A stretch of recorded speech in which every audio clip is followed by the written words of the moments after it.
السلام عليكم ورحمة الله وبركاته. نحمده ونستعينه ونستغفره ونعوذ بالله من شرور أنفسنا ومن سيئات أعمالنا. من يهده الله فلا مضل له ومن يضلله فلا هادي له. ونشهد أن لا إله إلا الله وحده لا شريك له. ونشهد أن سيدنا وحبيبنا ومولانا محمدا عبده ورسوله الذي أرسله بالحق بشيرا ونذيرا وداعيا إلى الله بإذنه وسراجا منيرا. فقد قال الله تعالى في كلامه المجيد وفرقان الحميد: أعوذ بالله من الشيطان الرجيم. بسم الله الرحمن الرحيم. إن الله وملائكته يصلون على النبي يا أيها الذين آمنوا صلوا عليه وسلموا تسليما.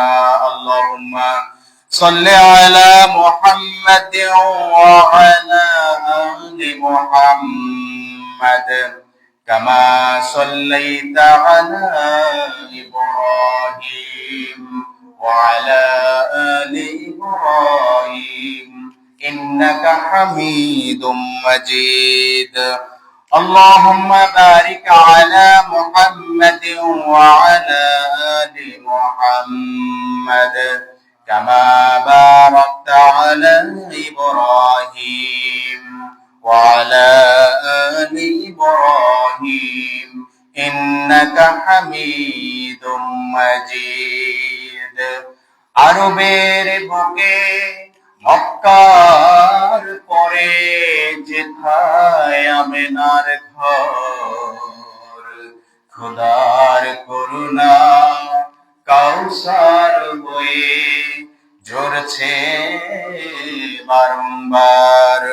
বালাগাল উলা বিকামালিহি কাশাফাত thuja বিজামালিহি حسنت جميع خصاله صلوا عليه وعليه. سورة يوسف بداري حكمات لقمان ما قاری قرآن باری آئی دل شادمان ما بلغ العلا بکمالہ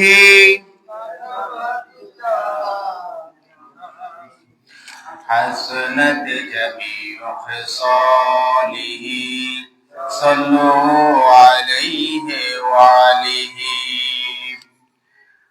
মুআজ্জাজ মুহতারাম মুরব্বিয়ানে কেরাম মুসল্লিয়ানে আযম বাইতুন নূর জামে মসজিদ এলাকার সম্মানিত ইসলাম প্রিয় দিন প্রিয় মুসলমান ভাইরা, পর্দার অন্তরালের সম্মানিত মা এবং বোনেরা, আমরা সর্বপ্রথম কার প্রশংসা করব? কার প্রশংসা করব? জোরে বলবো। আল্লাহ তাআলার প্রশংসা করলে তিনি খুশি না বেজার? আল্লাহ তাআলাকে আমরা খুশি করতে চাই না বেজার করতে চাই? আসুন আমরা সে আল্লাহ তাআলার শুকরিয়া আদায় করি যে আল্লাহ তাআলা আমাদেরকে সালাতুল জুমা আদায় করার জন্য সুস্থ শরীরে আমাদের মতো অনেকেই আজকে অসুস্থ হয়ে বিছানার মধ্যে, ঠিক কিনা? আমাদের মতো অনেকেই বিভিন্ন জায়গায় সমস্যায় পড়ে আছে, ঠিক কিনা? কিন্তু আল্লাহ তাআলা আমাদেরকে যাবতীয় বিপদ আপদ বলা মুসিবত অসুস্থতা থেকে আমাদেরকে মুক্ত রেখে আল্লাহ তাআলা আমাদেরকে তার গোলামি করার জন্য, তার ইবাদত করার জন্য তার ঘরে আমাদেরকে নিরাপদে পৌঁছে দিয়েছেন। এই জন্য আমরা জবান ছেড়ে দিয়ে সেই মহান মালিককে আমরা শুকরিয়া জানাই, আলহামদুলিল্লাহ। মুআজ্জাজ মুসল্লি ভাইরা, আজকে কথা বলবো ইনশাআল্লাহ। এর আগে আপনাদেরকে একটা কথা বলে দিই, আমাদের লাইলাতুন নিসফি মিন শাবান, মধ্য শাবানের রজনী বা যেটাকে আমাদের প্রচলিত শবে বরাত বলা হয়, এই শবে বরাত উপলক্ষে আমাদের আলোচনার আয়োজন করা হয়েছে, মাহফিলের আয়োজন করা হয়েছে মসজিদে ইনশাআল্লাহ। আমি আপনাদেরকে, আমাকে কমিটির পক্ষ থেকে বলা হয়েছে আমি যেন আপনাদেরকে দাওয়াত দিয়ে দিই ইনশাআল্লাহ। আগামী বুধবার দিবাগত রাত্রে ইনশাআল্লাহ এখানে আমাদের আলোচনা হবে ইনশাআল্লাহ। আমি আল্লাহ তাআলা যদি আমাকে হায়াতে বাঁচিয়ে রাখেন, আল্লাহ তাআলা যদি আমাকে তৌফিক দান করেন, ইনশাআল্লাহ আমি দাওয়াত পেয়েছি, আমি আপনাদের সামনে আমি কিছু কথা বলার চেষ্টা করব সেদিন ইনশাআল্লাহ। তো যেহেতু আমাদের সেই দিনের আলোচনা আর আয়োজন করা হয়েছে, সেই দিনের মাহফিলের স্পেশাল আয়োজন করা হয়েছে, এই জন্য আমি আপনাদেরকে সেই দাওয়াতটা দিয়ে রাখলাম। আজকে খুতবাটা আমি অন্য বিষয় দিচ্ছি। যদি আলোচনার আয়োজন না থাকতো তাহলে সেই বিষয়ের খুতবাটা আমি আজকে দিয়ে দিতাম। তো প্রিয় ভাইরা আমার, আজকে যে বিষয়টা সম্পর্কে কথা বলবো এটা আমাদের আসন্ন, এবং এটা যদি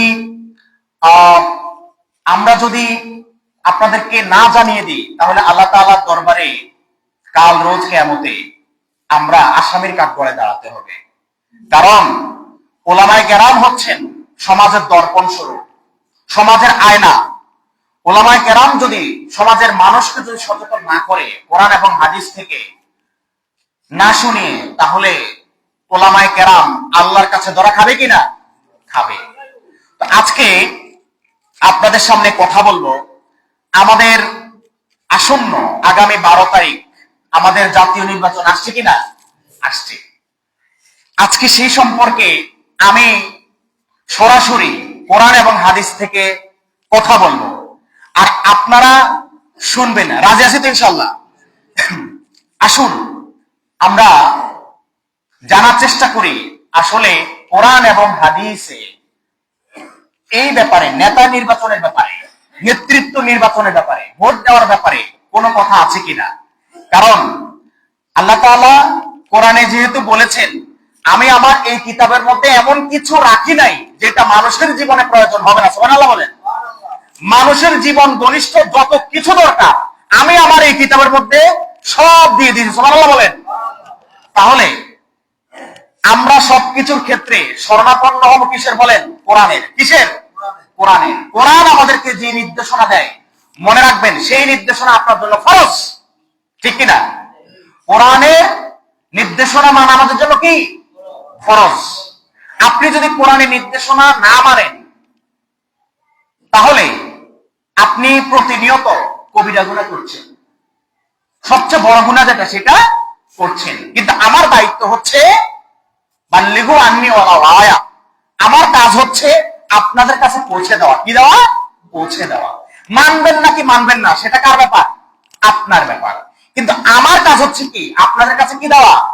পৌঁছে দেওয়া, ঠিক কিনা? এজন্য আসুন আজকে আমরা কিছু কথা বলার চেষ্টা করব কোরআন এবং হাদিস থেকে। যেহেতু 12 তারিখে আমাদের একটা দেশের ভবিষ্যৎ নির্ণয় করার জন্য, দেশের ভবিষ্যৎ গড়ার জন্য আমরা একটা নেতৃত্ব নির্বাচিত করবো, ঠিক কিনা? এখন আসুন কোন মানদণ্ডে আমরা নির্বাচন করব, কোন মানদণ্ডে আমরা আমাদের নেতা নির্বাচন করব জানার দরকার আছে কিনা? আছে।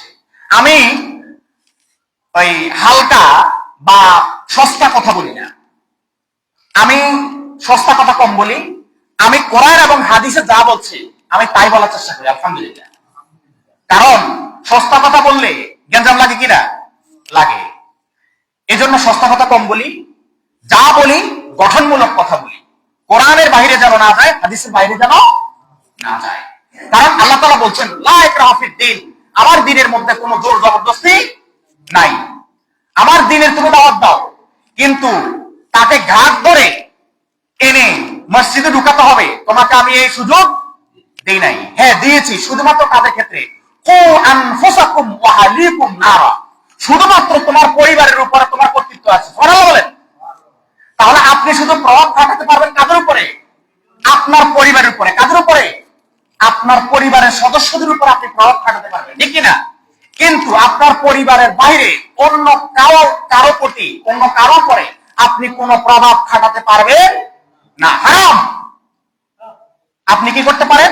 আপনি তাদেরকে দাওয়াত দিতে পারেন। কি দিতে পারেন? দাওয়াত দিতে পারেন। দাওয়াত দেওয়ার পরে যদি সে মানে, তাহলে আপনারও লাভ তারও লাভ। আর যদি না মানে, তাহলে আপনার লাভ তার লস। সুবহানাল্লাহ বলেন না? তাহলে দাওয়াত দিলে মানে লাভ না লস?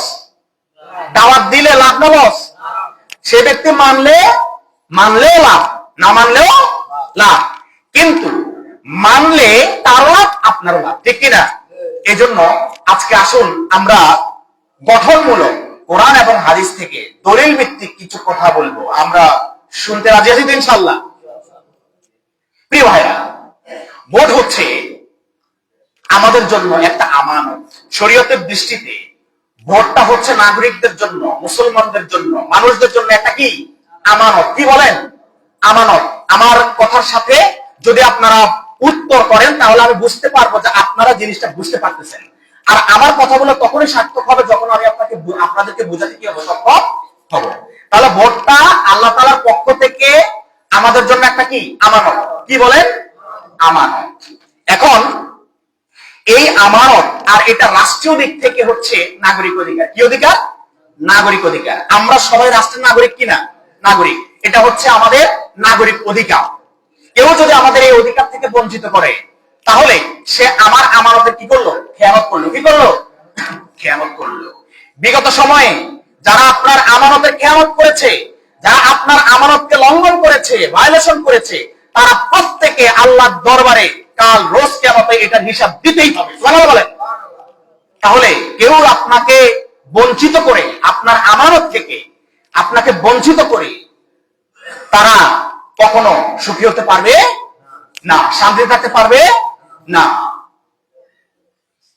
প্রিয় ভাইরা আমার, এই জন্য ভোটটা হচ্ছে আমাদের জন্য একটা আমানত। আসুন এই আমানতটা আমরা, আমানত দারিতা যে রক্ষা করতে পারবে তাকে তো দিতে হবে নাকি? আমানত, আপনার আমানত তার কাছে আপনি রাখবেন যে আপনার আমানত দারিতা কি করতে পারবে? রক্ষা করতে পারবে। এখন আপনি মনে করেন আপনি 1 লাখ টাকা আমানত রাখবেন। অনেকে আছে না যে নিজের কাছে সেফ ফিল করে না, নিরাপদ মনে করে না। এখন এই টাকাটা আপনি আরেকজনের কাছে রাখতে যাবেন, আপনি যদি তাকে যদি নিরাপদ মনে না করেন যে আমার এই টাকাটা সে মনে খেয়ে ফেলতে পারে, মেরে দিতে পারে, আপনি তার কাছে রাখবেন? রাখবেন না। তাহলে এই ক্ষেত্রে চিন্তা করলেন, আপনি ওই ব্যক্তির কাছে টাকাটা রাখলে আপনার আমানতটা সে খেয়ানত করে দেবে, মেরে দেবে। কিন্তু আপনি এই টাকাটা রাখার জন্য এমন বিশ্বস্ত আমানতদার লোক খুঁজতেছেন, তাহলে একটা পুরো রাষ্ট্র পরিচালনা করার জন্য যে ব্যক্তিকে আপনি নির্বাচন করবেন, সেই ব্যক্তির আমানতদারিতা খোঁজার দরকার আছে কিনা? আছে। আসুন এবার কোন মানদণ্ডে আমরা খুঁজবো, আল্লাহ তাআলা এ ব্যাপারে আমাদেরকে কি বলছেন, আসুন আমরা জানার চেষ্টা করি। প্রিয় ভাইয়েরা আমার, মহান আল্লাহ রাব্বুল আলামিন সূরা নিসার 58 নম্বর আয়াতের মধ্যে বলছেন, ইন্নাল্লাহা ইয়া'মুরুকুম আন তু'আদ্দুল আমানাতি ইলা আহলিহা وإذا حكمتم بين الناس إن تحكموا بالعدل إن الله نعم ما يعظكم به إن الله كان سميعا بصيرا সুবহানাল্লাহ বলেন। আমার আল্লাহ বলছেন, ইন্নাল্লাহা ইয়া'মুরুকুম, হে মুসলিম সমাজ, হে মুমিন সমাজ, আল্লাহ তাআলা তোমাদেরকে হুকুম দিচ্ছেন, তোমাদেরকে নির্দেশনা দিচ্ছেন, আনতুআদ্দুল আমানাতা ইলা আহলিহা, সব রকমের আমানত সমূহ সব রকমের আমানত সমূহ আমানতদার লোক যারা রয়েছে এদের হাতে তুলে দাও। কে বলছেন? কে বলছেন? আল্লাহ বলছেন। আমার আল্লাহ কত সুন্দর করে আপনাকে বলে দিচ্ছেন, ইন্নাল্লাহা ইয়া'মুরুকুম আন তু'আদ্দুল আমানাতি ইলা আহলিহা ওয়া ইযা হাকামতুম বাইনান নাস। শুধু তাই নয়, আর যখন তোমরা লোকদের মধ্যে ফয়সালা করো, লোকদের মধ্যে যখন বিচার কাজ পরিচালনা করো, তখন তোমরা সেখানে ইনসাফ প্রতিষ্ঠা করো। সুবহানাল্লাহ বলেন। তখন তোমরা সেখানে ন্যায় বিচার প্রতিষ্ঠা করো। ওয়া ইযা হাকামতুম বাইনান নাস, যখন তোমরা মানুষের মাঝে যখন বিচার কাজ পরিচালনা করবে, যখন তাদের কাছে যখন তোমরা কোনো কিছুর মীমাংসা করতে যাবে, তখন সেখানে তোমরা ন্যায় বিচার করো, ইনসাফ প্রতিষ্ঠা করো। ইন তাহকুমু বিল আদল, এবং সেখানে তোমরা ইনসাফ করো, আদল প্রতিষ্ঠা করো। ইন্নাল্লাহা নি'মা ইয়াইযুকুম বি, আল্লাহ তোমাদেরকে অত্যন্ত ভালো উপদেশ দিচ্ছেন। আল্লাহ তাআলার উপদেশ থেকে শ্রেষ্ঠ আর কার উপদেশ হতে পারে? এই জন্য আল্লাহ তাআলার উপদেশ আমাদের জন্য শ্রেষ্ঠ, ঠিক কিনা বলেন? আল্লাহ তাআলা পরিষ্কার করে আমাদেরকে জানিয়ে দিচ্ছেন, সূরা নিসা 58 নম্বর আয়াত। প্রিয় ভাইরা আমার, দলিলটা ভালো করে খেয়াল করেন। সূরা নিসা 58 নম্বর আয়াত। আপনি ইচ্ছা করলে বাড়িতে গিয়ে ওই জিনিসটা চেক করে দেখতে পারেন। আমার আল্লাহ কত সুন্দর করে বলছেন, ইন্নাল্লাহা ইয়া'মুরুকুম আন তু'আদ্দুল আমানাত। সুবহানাল্লাহ বলেন। তোমরা, হে মুসলমান সম্প্রদায়, হে আমার বান্দারা, তোমরা যারা মুসলিম রয়েছো, তোমরা যারা মুমিন রয়েছো, আল্লাহ তাআলা তোমাদেরকে নির্দেশনা দিচ্ছেন। আল্লাহ তাআলা যদি নির্দেশ দেয়, সেটা আমাদের জন্য কি হয়ে যায়? ফরজ হয়ে যায়। কি হয়ে যায়? আল্লাহর যেহেতু নির্দেশ, এই জন্য আমাদের জন্য এটা ফরজ হয়ে গেছে। ইন্নাল্লাহা ইয়া'মুরুকুম, আল্লাহ তাআলা আমাদের জন্য ফরজ করে দিয়েছেন। আল্লাহ তাআলা আমাদেরকে নির্দেশনা দিচ্ছেন, আন তু'আদ্দুল আমানাত, আমাদেরকে আমানতটা আমাদেরকে যথাযথ জায়গায় রাখতে হবে। ইলা আহলিহা, এটার উপযুক্ত যারা রয়েছে, যারা সমাজের মধ্যে, যারা দেশের মধ্যে আমানতদারিতা রক্ষা করতে পারবে, যাদের কাছে আপনার সমাজ নিরাপদ, আপনার সমাজের মানুষ নিরাপদ, যাদের কাছে আপনার দেশের মানুষ নিরাপদ, তাদের কাছে আপনার আমানতটা দিতে হবে। ঠিক কিনা বলেন? ইন্নাল্লাহা ইয়া'মুরুকুম আন তু'আদ্দুল আমানাতি ইলা আহলিহা। এই আয়াতটা নাজিলের একটা প্রেক্ষাপট আছে।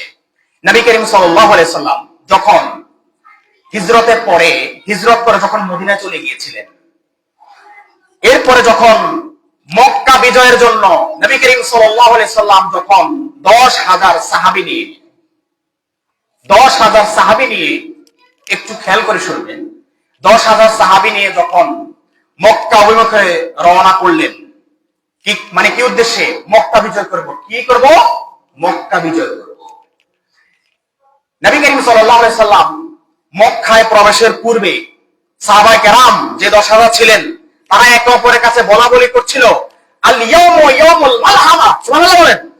তারা বলছিলেন যে আজকের দিন হচ্ছে ইয়াউমুল মালহামা। মালহামা মানে হচ্ছে এমন যুদ্ধ যেখানে ব্যাপক রক্তপাত ঘটবে। আল্লাহু আকবার। তাদের রক্তপাতের উদ্দেশ্য ছিল আল্লাহর দ্বীনকে প্রতিষ্ঠা করবে। কি করবে? আল্লাহর দ্বীনকে প্রতিষ্ঠা করবে।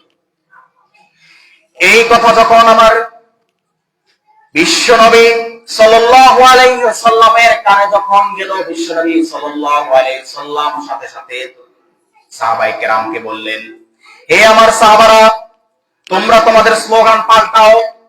আল ইয়াউমু ইয়াউমুল মালহামা, না, ইয়াউমুল মালহামার জায়গায় হবে ইয়াউমুল মারহামা। সুবহানাল্লাহ বলেন। আমার নবী, দয়াল নবী, বিশ্ব নবী বলছেন মালহামা নয়, আমরা এখানে রক্তপাত করব না, আমরা মারহামা করব, আমরা সবার প্রতি দয়া করব। সুবহানাল্লাহ বলেন। আমরা সবাইকে ক্ষমা করে দেব, আমরা সবাইকে মাফ করে দেব। কত দয়াল নবী! তিনি বলছেন, না আমার সাহাবীরা, আজকে ইয়াউমুল মালহামা নয়, আজকে যুদ্ধের দিন নয়, আজকে ইয়াউমুল মারহামা, আজকে ক্ষমার দিন, আজকে দয়ার দিন। আজকে আমরা তাদেরকে সব মক্কা মক্কাবাসীদেরকে আমরা সবাই ক্ষমা করে দেবো সুবহানাল্লাহ। যদিও তারা, আমি যখন মক্কায় ছিলাম, তোমরা যখন আমার সাথে মক্কায় ছিলে, তখন তারা আমাদের উপর কতই না অত্যাচার করেছে, আমার গায়ে পাথর মেরেছে, পাথর মেরে আমার দাঁত মোবারক শহীদ করেছে। আল্লাহু আকবার। এর পরেও কত স্টিম রোলার চালিয়েছে, কত নির্যাতন করেছে, কিন্তু আমার আল্লাহ তাআলা ক্ষমাকে পছন্দ করেন সুবহানাল্লাহ। আমি যদি এই মক্কাবাসীদেরকে ক্ষমা করে দিই, কারণ তখন তারা আমাদের উপর অত্যাচার করেছিল, তখন তারা বুঝতে পারে নাই, এই জন্য আমরা তাদের উপরে যদি এখন অনেক বেশি যদি যুদ্ধ বিগ্রহ চড়িয়ে দিই, এখন যদি আমরা তাদের পরে বেশি রক্তপাত ঘটাই, আমরা আল্লাহ তাআলা এটা পছন্দ করেন না। সুবহানাল্লাহ বলেন। আমরা আল্লাহ তাআলা পছন্দ করেন আমরা যারা তাদেরকে ক্ষমা করে দিই। আল্লাহু আকবার। তাহলে এই নবী করিম সাল্লাল্লাহু আলাইহি ওয়াসাল্লাম একটু সংশোধন করে দিয়ে কি বললেন, যে না, এটা ইয়াউমুল মালহামা নয়, এটা ইয়াউমুল মারহামা। হে আমার সাহাবায়ে কেরাম, তোমরা শুনো, আজকে রক্তপাতের দিন নয়, আজকে হচ্ছে ক্ষমা করার দিন, আজকে হচ্ছে মাফ করার দিন, আজকে হচ্ছে মক্কাবাসীর উপর দয়া করার দিন। সুবহানাল্লাহ। এরপরে নবী করিম সাল্লাল্লাহু আলাইহি ওয়াসাল্লাম 10,000 সাহাবী নিয়ে মক্কার দিকে প্রবেশ করলেন। ভয়ে সকল মক্কাবাসী যে যার জায়গায় চলে গেল। আল্লাহু আকবার।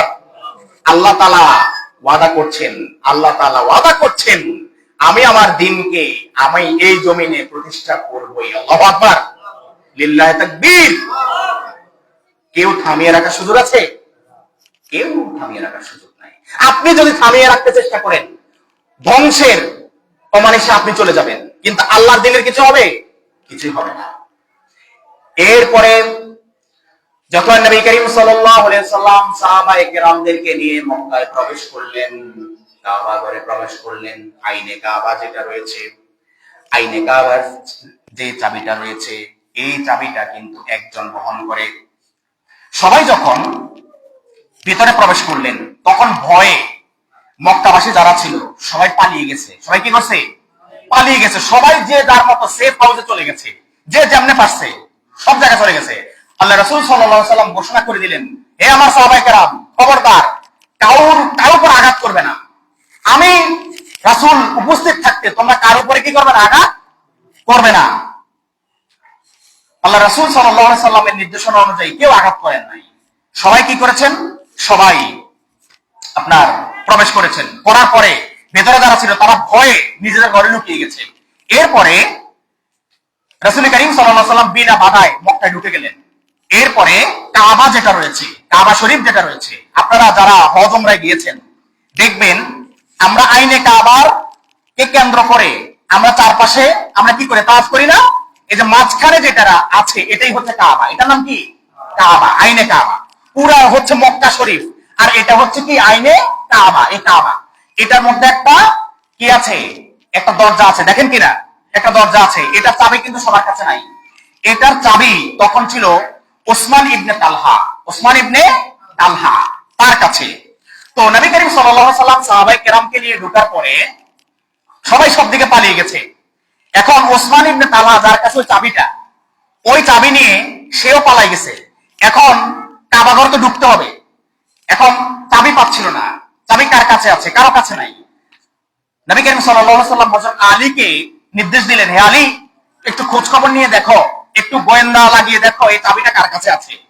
হযরত আলী রাদিয়াল্লাহু তাআলা আনহু খোঁজ খবর নিয়ে দেখলেন এই চাবিটা আছে ওসমান ইবনে তালহার কাছে, যে কিনা কাবা ঘরের ছাদে লুকিয়ে রয়েছে। বলেন কোথায়? কাবা ঘরের ছাদের মধ্যে কি লুকিয়ে আছে।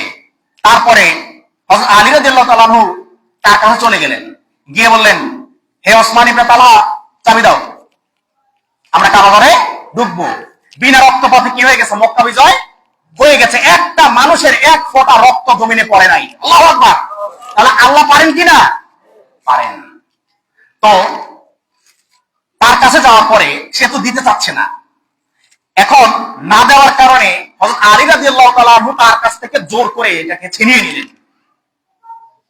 এখন ধস্তাধস্তি করে, জোরাজুরি করে, হযরত আলী রাদিয়াল্লাহু তাআলা আনহুর শক্তির ব্যাপারে আপনাদের কিছুটা আইডিয়া থাকার কথা।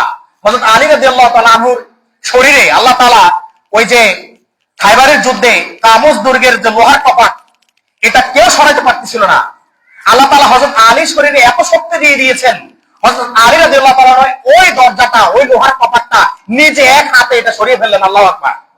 সেই হযরত আলী রাদিয়াল্লাহু তাআলা আনহু আসাদুল্লাহ, হযরত আলী রাদিয়াল্লাহু তাআলা আনহু তার থেকে ওই চাবিটা ছিনিয়ে নিয়ে আসলেন। নিয়ে আসার পরে নবী করিম সাল্লাল্লাহু আলাইহি সাল্লামের কাছে দিলেন। নবী করিম সাল্লাল্লাহু আলাইহি সাল্লাম তারপরে কাবা ঘরে প্রবেশ করলেন। করার পরে এখন প্রশ্ন হচ্ছে, মক্কা তো বিজয় হয়ে গেছে, এই চাবি কার কাছে রাখবে? প্রশ্ন আসে কিনা? এই চাবি কার কাছে থাকবে? এই চাবি কার কাছে থাকবে? এই প্রেক্ষিতেই আল্লাহ তাআলা এই আয়াতটা নাযিল করেছেন। সুবহানাল্লাহ বলেন। আল্লাহ তাআলা বলছেন, ইন্নাল্লাহা ইয়া'মুরুকুম আন তুআদ্দুল আমানাতা ইলা আহলিহা। আমার আল্লাহ বলছেন, হে আমার নবী আর আপনার সাথে উপস্থিত মুসলিম সম্প্রদায় যারা রয়েছে, সাথে সাথে হযরত জিবরাইল আলাইহিস সালাম ওহী নিয়ে চলে আসছেন। যে কি বলছেন? যে আল্লাহ তাআলা তাদেরকে হুকুম দিচ্ছেন সব রকমের আমানত, তাদের যে আমানতদার রয়েছে তাদের কাছে হস্তান্তর করা। সুবহানাল্লাহ বলেন। তাহলে আল্লাহ তাআলা আয়াত নাযিল করে দিয়েছেন যে ওসমান ইবনে তালহা, এটা বংশ পরম্পরায় কাবাগরের ওই চাবিটা বর্তমানে ওই ওসমান ইবনে তালহার বংশধরের লোকের হাতে আছে। সুবহানাল্লাহ বলেন। ওই ওসমান ইবনে তালহা কিন্তু বর্তমানে বেঁচে নাই। বর্তমানে ওই আইনে কাবাগরের চাবিটা কিন্তু ওই বংশধরের লোকের হাতে আছে। কারণ সরাসরি আয়াত নাযিল করছেন কে? আমার আল্লাহ। এরপরে নবী করিম সাল্লাল্লাহু আলাইহি সাল্লাম কাবাগরে ঢুকে দেখলেন কিছু মূর্তি আছে। নবী করিম সাল্লাল্লাহু আলাইহি সাল্লাম হাত লাগাও লাগে নাই, এগুলাকে ইশারা করছেন। আর আল্লাহ তাআলা যে মুজিজা আমার নবীকে দিয়েছেন, ইশারা করার সাথে সাথে সব ভেঙে চুরমার হয়ে গেছে। আল্লাহু আকবার। এরপরে আপনার কিছু ছবি টবি রাখলেন। তারপরে এক সাহাবায়ে কেরামকে নবী করিম সাল্লাল্লাহু আলাইহি সাল্লাম নির্দেশ দিলেন, পানি নিয়ে আসো। এগুলা পানি দিয়ে সব পরিষ্কার করে ফেললেন। মক্কা বিজয় হয়ে গেল। বিনা রক্তপাতে আল্লাহ তাআলা মক্কাকে বিজয় করে দিয়েছেন। সুবহানাল্লাহ। তো এরপরে দেখেন এই আয়াতটা, সেখানেও আল্লাহ তাআলা আমানতদারিতা, সেখানেও আল্লাহ তাআলা এটাকে মানে ভিন্নভাবে এটাকে উপস্থাপন করেন নাই। আল্লাহ তাআলা সেখানেও বলছেন যে সেখানেও তোমরা আমানতদারিতা রক্ষা করো, আমানতের হকদার যে এই আমানত তার কাছে হস্তান্তর করো। সুবহানাল্লাহ। এরপরে ওসমান ইবনে তালহা ভয়ে যুবথুবু হয়ে গেছে, কাবু হয়ে গেছে। হায় হায়, নবী করিম সাল্লাল্লাহু আলাইহি সাল্লাম, আমি তো আমি কাফের, এখনো ইসলাম গ্রহণ করে নাই, এরপরে আমি আমার চাবি দিতে চাই নাই, পালিয়ে গেছি। হযরত আলী আমার থেকে জোর করে নিয়ে আসছে, এখন এই চাবি নিয়ে আসছে, সবকিছু হয়ে গেছে। এখন আমার তো আজকে নিশ্চিত এখানে হয়তোবা আমাকে ফাঁসি দিয়ে দিবে, ঠিক কিনা? সে ভয় একেবারে শেষ। নবী করিম সাল্লাল্লাহু আলাইহি সাল্লামের উপর যখন আয়াত নাযিল হয়ে গেল, নবী করিম সাল্লাল্লাহু আলাইহি সাল্লাম যখন নির্দেশ দিলেন, হে আলী, এই চাবিটা ওসমান ইবনে তালহার কাছে হস্তান্তর করো, কারণ আমার কাছে হযরত জিবরাইল আমিন আয়াত নিয়ে চলে আসছেন, আল্লাহ তাআলা ওহী নাযিল করে দিয়েছেন, এটা তাদের বংশ পরম্পরা, এটা তাদের কাছে আমানত। সুতরাং এটার আমানতদার যে আমানত রক্ষা করতে পারবে, এই আমানতটা তার কাছে হস্তান্তর করো। সুবহানাল্লাহ বলেন। এরপরে ওসমান ইবনে তালহা যখন দেখলেন, হায় হায়, আমি মনে করছি আমার নিশ্চিত এখন ফাঁসি হবে, উল্টা এখন দেখি আমার চাবি আবার আমাকে সসম্মানে কি করতেছে, হস্তান্তর করতেছে। ওসমান ইবনে তালহা সাথে সাথে ঘোষণা করলেন, লা ইলাহা ইল্লাল্লাহু মুহাম্মাদুর রাসূলুল্লাহ, ইসলাম গ্রহণ করে ফেললেন সাথে সাথে। আল্লাহু আকবার। এই হচ্ছে আমানত। দেখেন, এই জন্য আমানত সব সময়, আমি যে বলেছি আপনাদেরকে শুরুতেই, এই যে আমরা যে ভোটটা দিব, এটা একটা আমানত। এই আমানত আমাদেরকে রক্ষা করতে হবে কিনা? সঠিকভাবে আমানত যে রক্ষা করতে পারবে, আমরা ওই আমানতটা সেই জায়গায় হস্তান্তর করতে হবে, ঠিক কিনা? এরপর আল্লাহ তাআলা বলছেন, ওয়াইদা হাকামতুম বাইনান নাসি ইন তাহকুমু বিল আদল, যখন মানুষের মাঝে তোমরা তখন বিচার কার্য পরিচালনা করবে, মানুষের মাঝে যখন তোমরা কোন জিনিসের মীমাংসা করতে যাবে, তখন সেই মীমাংসার মধ্যে তোমরা ইনসাফ করো, ন্যায় প্রতিষ্ঠা করো, ন্যায় বিচার করো। সুবহানাল্লাহ। নির্দেশ দিয়েছেন কে? আমার আল্লাহ। হযরত ওমর রাদিয়াল্লাহু তাআলা আনহু শাসন আমলে হযরত ওমর রাদিয়াল্লাহু তাআলা আনহু একবার একটা বাজার থেকে একটা ঘোড়া কিনলেন। কি কিনলেন? ঘোড়া কিনলেন। কিনে কিছু দূর যাওয়ার পরে দেখলেন ওই ঘোড়াতে সমস্যা, মানে চলতে পারতেছেন না, উনি সাথে সাথে এসে তখন কিন্তু হযরত ওমর রাদিয়াল্লাহু তাআলা কিন্তু অর্ধেক পৃথিবী শাসন করতেছিলেন, অর্ধেকটা পৃথিবীর কি আমির নেতা। তিনি সাথে সাথে আবার বাজারে গিয়ে ওই ব্যক্তির, যে ব্যক্তি থেকে কিনেছেন, ওই ব্যক্তির কাছে ঘোড়াটা হস্তান্তর করার জন্য বললেন যে তোমার ঘোড়া আমি নিয়েছি, এখন এটার মধ্যে আইব পাওয়া গেছে, দোষ পাওয়া গেছে, ত্রুটি পাওয়া গেছে, তোমার ঘোড়া তুমি নিয়ে নাও। ওই বেদুইন ব্যক্তি বলল যে হে আমিরুল মুমিনিন, আমি তো আপনাকে ভালো একটা ঘোড়া দিয়েছিলাম, আপনি তো আমার কাছ থেকে ভালো ঘোড়া নিয়েছিলেন, এখন আপনি তো আমার কাছ থেকে ভালো ঘোড়া নিয়ে চলে গেছেন, এখন আপনি এসে বলতেছেন এই ঘোড়াতে সমস্যা আছে, আমি আপনার এই ঘোড়া আমি নেব না। তারপরে এই আমিরুল মুমিনিন হযরত ওমর ইবনে খাত্তাব রাদিয়াল্লাহু তাআলা আনহু বললেন না তোমাকে নিতে হবে। তারপরে উভয় সম্মত হলেন যে তখন ওই এলাকার বিচারক কাজী, তৎকালীন সময়ে বিচারকদেরকে মানে কি বলা হতো? কাজী। কাজী শব্দটা কি? বিচারক। ইসলামী রাষ্ট্রের বিচারকদেরকে কাজী বলে। কি বলে? কাজী বলে। তখন কাজী ছিলেন শুরাই ইবনে হারেস আল কিন্দ। শুরাই ইবনে হারেস আল কিন্দ তিনি বিচারক ছিলেন। উভয়ে তার কাছে গেলেন, গিয়ে ওই শুরাই ইবনে হারেস আল কিন্দ এই বিচারক কার নিয়োগ করা ছিল জানেন? হযরত ওমর রাদিয়াল্লাহু তাআলা আনহুর নিয়োগ করা বিচারক। তাহলে হযরত ওমর রাদিয়াল্লাহু তাআলা আনহুর নিয়োগ করা মানে রাষ্ট্রের নেতার, রাষ্ট্রের আমিরের, রাষ্ট্রের প্রধানমন্ত্রীর নির্বাচিত, রাষ্ট্রের প্রধানমন্ত্রীর নিয়োগকৃত বিচারক বিচার কার্য করবেন কার? রাষ্ট্রপ্রধানের আর একজন সাধারণ নাগরিকের। ঠিক কিনা? দেখেন ইসলামটা কি, ইনসাফটা কি, আমানতটা কি দেখেন। তারপরে দুজনে গিয়ে সেখানে বিচার মানে নালিশ দিলেন। তারপরে হযরত শুরাই ইবনে হারেস আল কিন্দ শুনলেন ওই মানে বেদুইন ব্যক্তি থেকে, বেদুইন ব্যক্তি তার বক্তব্য দিলেন যে আমি ওনার কাছে ঘোড়াটা বিক্রি করেছি, উনি কিছুদিন গিয়ে তারপরে উনি ওনার ঘোড়ার মধ্যে সমস্যা আছে বলে আমাকে আবার ফেরত দিতে চাচ্ছেন, এখন আমি তো এটা নেব না। তারপর হযরত ওমর রাদিয়াল্লাহু তাআলা থেকে ওনাকে প্রশ্ন করলেন যে আমিরুল মুমিনিন এই বেদুইন ব্যক্তি যা বলেছে ঠিক কিনা? বলে যে হ্যাঁ আমি তার কাছ থেকে নিয়েছি, এখন একটা ত্রুটি দেখা দিয়েছে, এই জন্য আমি এটা ফেরত দিতে চাচ্ছি। হযরত শুরাই ইবনে হারেস আল কিন্দ উভয়ের বক্তব্য শুনে তিনি বললেন আমিরুল মুমিনিন, আপনার জন্য এটা এখন ফেরত দেওয়া উচিত হবে না। আপনি হয় যেভাবে আপনি নিয়েছেন ওইভাবে তাকে ফেরত দেন, আর না হলে এটা আপনাকে নিয়ে যেতে হবে। ন্যায় বিচার কিনা? তাহলে যিনি বিচারককে যিনি নিয়োগ দিয়েছেন তার সামনে তার বিপক্ষে রায় দিচ্ছেন কিনা? দিচ্ছেন কিনা? কিন্তু আমাদের দেশে হয় কি, যিনি বিচারক তার সামনে যদি বিচার প্রধানমন্ত্রী বা যিনি রাষ্ট্রপ্রধান তার বিরুদ্ধে যদি বিচার কার্য যায়, ওই বিচারকের চাকরি থাকবে? চাকরি থাকবে? শুধু চাকরি নয়, ওই বিচারকের 14 গোষ্ঠী পুরা পর্যন্ত একদম পুরা নাই করে দেবে। ঠিক কিনা? দেখে আসছে আমরা এগুলা। কিন্তু দেখেন হযরত ওমরের নিয়োগকৃত বিচারক কি শাসন করছেন। এরপরে একই বিচারক হযরত আলী রাদিয়াল্লাহু তাআলা আনহু একবার তার একটা বর্ম হারিয়ে গেছে। তৎকালীন সময়ে বর্ম, বল্লম এগুলো খুব কি ছিল? মূল্য ছিল। একটু খেয়াল করে শুনবেন, আজকে হয়তো 5 মিনিট বেশি লাগতে পারে। হযরত আলী রাদিয়াল্লাহু তাআলা আনহু ওই বল্লমটা হারিয়ে যাওয়ার পরে হঠাৎ করে দেখলেন যে বাজারে এক জনৈক ব্যক্তি তার ওই বর্মটা বিক্রি করতেছে বাজারের মধ্যে। হযরত আলী রাদিয়াল্লাহু তাআলা খপ করে গিয়ে ধরলেন। তখন কিন্তু হযরত আলী রাদিয়াল্লাহু তাআলা কিন্তু শাসন ক্ষমতায়, হযরত আলী রাদিয়াল্লাহু তাআলা কিন্তু আমিরুল মুমিনিন হযরত ওমরের পরে। তখন হযরত আলী রাদিয়াল্লাহু তাআলা তাকে ধরে বললেন এই এটা আমার বর্ম, তুমি এটা এখানে বিক্রি করছো কেন? তারপর বললেন না এটা আপনার বর্ম নয়, এটা আমার বর্ম, আমি বিক্রি করছি। হযরত আলী রাদিয়াল্লাহু তাআলা বললেন না এটা অমুক দিন অমুক রাত্রে আমার কাছে অমুক জায়গায় হারিয়ে গেছে, এখন তুমি আমার বর্মটা নিজে পেয়ে এনে কি করতেছো? বিক্রি করতেছো। এখন দুইজনের মধ্যে মীমাংসার দরকার আছে কিনা? আছে। দেখেন হযরত আলীর নিয়োগকৃত সেই একই বিচারক শুরাই ইবনে হারেস আল কিন্দ তার কাছে চলে গেলেন বিচার কার্য পরিচালনা করার জন্য। তারপরে হযরত শুরাই উভয়ের কথা শুনলেন। শোনার পরে তিনি বললেন যে হে আমিরুল মুমিনিন, আপনার এই যে বর্মটা যে আপনার, এটার জন্য আপনাকে দুইজন সাক্ষী হাজির করতে হবে। কয়জন সাক্ষী?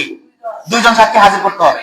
হযরত আলী রাদিয়াল্লাহু তাআলা বললেন এই বিচারক এই শুরাই ইবনে হারেস আল কিন্দ, আমার কাছে দুইজন সাক্ষী রয়েছে, একজন হচ্ছে আমার পুত্র আর একজন হচ্ছে আমার কৃতদাস, আমার কেনা গোলাম। এখন বিচারক বললেন, হে আমিরুল মুমিনিন, পিতার জন্য পুত্রের সাক্ষ্য গ্রহণ হবে না, কারণ পুত্র কার পক্ষে সাক্ষ্য দিবে বলেন? পিতার পক্ষে। ন্যায় হলো পিতার পক্ষে, অন্যায় হলো পিতার পক্ষে। দেখেন শাসনটা, দেখেন আমানত সঠিক জায়গায় রাখতে পারলে শাসনটা যে এত ন্যায় বিচার হবে। যিনি নিয়োগ দিয়েছেন তার সামনে যে ন্যায় বিচার করতে কোনো বুক কাঁপবে না, এই জিনিসটা বুঝে নেন। তখন হযরত আলী রাদিয়াল্লাহু তাআলা আনহু যখন এই কথা শুনলেন তার নিয়োগকৃত বিচারকের কাছ থেকে, তখন তিনি বললেন, হে আমার বিচারক শুরাই, আমার কাছে এছাড়া আর কোনো সাক্ষী নাই, সুতরাং থাক, আমি আমার এটা দাবি ছেড়ে দিয়েছি। ওই বেদুইন ব্যক্তিকে বলল, ঠিক আছে, এটা তুমি নিয়ে যাও। ওই বেদুইন ব্যক্তি যখন দেখলো, হায় হায়, সে তো জানে এটা তার না, সে পেয়েছে, ঠিক কিনা? তারপরে তিনি কি করলেন? তিনি চিন্তা করলেন, হায় হায়, যে বিচারককে নিয়োগ দিয়েছে, যে নেতা আলী রাদিয়াল্লাহু তাআলা আনহু, সে আলী রাদিয়াল্লাহু তাআলা আনহু আমার সামনে সে কোনো ধরনের ফোর্সিং না করে আমি যে ন্যায় বিচার দিয়েছি সেই ন্যায় বিচার মাথা পেতে নিয়েছে। সুতরাং আমার জন্য এখন কি করণীয়? এবার আসুন একটু খেয়াল করে শুনেন। হযরত আলী রাদিয়াল্লাহু তাআলা আনহু যখন দাবিটা ছেড়ে দিলেন, ওই আরব বেদুইন ব্যক্তি বললেন, এটা আমার কাছে অবাক লাগলো, কি আমি আশ্চর্য হয়ে গেছি যে এই জিনিসটা আমার নয়। এখন আমি সাক্ষ্য দিচ্ছি, হে আমিরুল মুমিনিন, এই বর্মটা আপনার। সুবহানাল্লাহ বলেন। আল্লাহ তাআলা তার হৃদয়ের মধ্যে ঈমানের নূর ঢেলে দিয়েছে, সুবহানাল্লাহ, ওই আরব বেদুইন ব্যক্তির হৃদয়ের মধ্যে। তখন আরব বেদুইন ব্যক্তি বললেন, হে আমিরুল মুমিনিন, এই বর্ম আমার নয়, এই বর্ম আমি পাইছি, এটা আপনারই বর্ম, কিন্তু আমি আশ্চর্য হয়ে গেছি, আপনার নিয়োগকৃত বিচারক আপনার সামনে আমার পক্ষে আগিয়েছে। আল্লাহু আকবার, নারে তাকবীর। এই হচ্ছে ইসলামিক বিচার ব্যবস্থা। তারপরে তিনি হযরত আলী রাদিয়াল্লাহু তাআলা বললেন, হে বেদুইন ব্যক্তি, ধরো, আমি তোমাকে বর্মটাও দিয়ে দিলাম, আমার সাথে যে ঘোড়াটা আছে এটাও আমি তোমাকে দিয়ে দিলাম। সুবহানাল্লাহ। এরপরে ওই বেদুইন ব্যক্তি সাথে সাথে ঘোষণা করলেন, লা ইলাহা ইল্লাল্লাহু মুহাম্মাদুর রাসূলুল্লাহ সাল্লাল্লাহু আলাইহি ওয়াসাল্লাম। এই হচ্ছে ইসলাম, এই হচ্ছে আমানত। সুতরাং আপনার ভোট আপনার আমানত, এই আমানত এমন জায়গায় দিবেন না যেখানে কিয়ামত হবে। কাকে দিবেন? আল্লাহ তাআলার কাছে আমাদের বিবেকের প্রশ্ন, আমাদের বিবেকের বিচার হবে। আপনার বিবেক যাকে বলে, যে আপনার মানদণ্ডে, আমি আপনাকে কেন বলবো না, আমি যেহেতু এবার সহকারী প্রিজাইডিং এর দায়িত্বে পড়েছি, আমার কাছে গতকালকে ব্যালট চলে আসছে, আমি পোস্টাল ভোট দিয়ে দেব, রোববারে আমি পোস্ট করে দেব। তো এখানে দেখেন, আমি যদি কোনো খারাপ লোককে যদি নির্বাচিত করি, এটার জন্য আল্লাহ তাআলার কাছে জবাব দিতে হবে কাকে? আমাকে। আপনি যদি খারাপ লোককে নির্বাচিত করেন, এটার জন্য আল্লাহ তাআলার কাছে আপনাকে জবাব দিতে হবে। এবার আসেন, আপনার আকলকে জিজ্ঞেস করবেন যে কে সবচেয়ে বেশি ইনসাফ প্রতিষ্ঠা করবে, কে সবচেয়ে বেশি ন্যায় বিচার প্রতিষ্ঠা করবে, কে সবচেয়ে বেশি আমানতদার, ওই ব্যক্তি আপনি নির্বাচন করবেন, করে তারপরে তার জায়গায় আপনি ভোটটা রাখবেন। আজকে খুতবায় আমি পুরোপুরি শেষ করতে পারবো না, কারণ হচ্ছে এত ক্লিয়ারেন্স এখানে আছে কোরআন এবং হাদিসে। কোন নির্দিষ্ট প্রার্থীর নাম আমাদের বলার দরকার নাই। আল্লাহ তাআলা আপনাকে বিবেক দিয়েছেন, ওই বিবেক দিয়ে প্রশ্ন করবেন যে কে সবচেয়ে বেশি ইনসাফ প্রতিষ্ঠা করতে পারবে, কে সবচেয়ে বেশি ন্যায় বিচার প্রতিষ্ঠা করতে পারবে, কার কাছে আপনার আমানতের খেয়ানত হবে না, আপনি তাকে দিবেন। আজকে যে পর্যন্ত বলেছি, বাকি খুতবা ইনশাআল্লাহ আগামী সপ্তাহে দেব। আল্লাহ তাআলা আমাদেরকে আমাদের আমানতটা সঠিক জায়গায় রাখার তৌফিক দান করুন। সুবহানাল্লাহু আমিন। হাযা মা ইনদি ওয়া ইলমু আল্লাহ আলাইহি তাওয়াক্কালতু ওয়া ইলাইহি উনীব। আসসালামু আলাইকুম ওয়া রাহমাতুল্লাহি ওয়া বারাকাতুহু। যারা সুন্নাত পড়েন না।